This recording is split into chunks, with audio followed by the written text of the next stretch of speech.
আসসালামু আলাইকুম রহমতুল্লাহ। আপনারা যারা উস্তে বা করলা লাগিয়েছেন এবং প্রচুর পরিমাণ ধর আসার জন্য অনেক ছটফট করে থাকেন, গাছ যাতে দুর্বল না হয় এবং এই গাছকে যত বাইতে দিবেন তত বেশি ধর আসে। এই গাছ এরকম নেট দিয়ে দিলে শুয়ে থাকে, আবার কিছু আছে একদম খাড়া করে দেয়। এবং আপনাদেরকে আরেকটা ভিডিও দেখাবো যে সুন্দর করে ঘেরা বিয়ে বাড়ির গেট, এটাও আপনাদের দেখাবো আমাদের সাইফুল ভাই।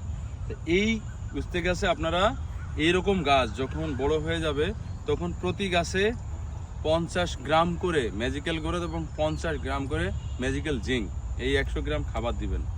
তাহলে এটা জৈব সারের সাথে দিবেন, জৈব সার ওইরকম 50 গ্রাম মতো নেবেন। তাহলে নিয়ে এটার গাছের দূর থেকে মিনিমাম 1 হাত দূর থেকে দিবেন চারিপাশ দিয়ে, তাহলে সর্বোচ্চ পরিমাণে আপনার ফলন আসবে।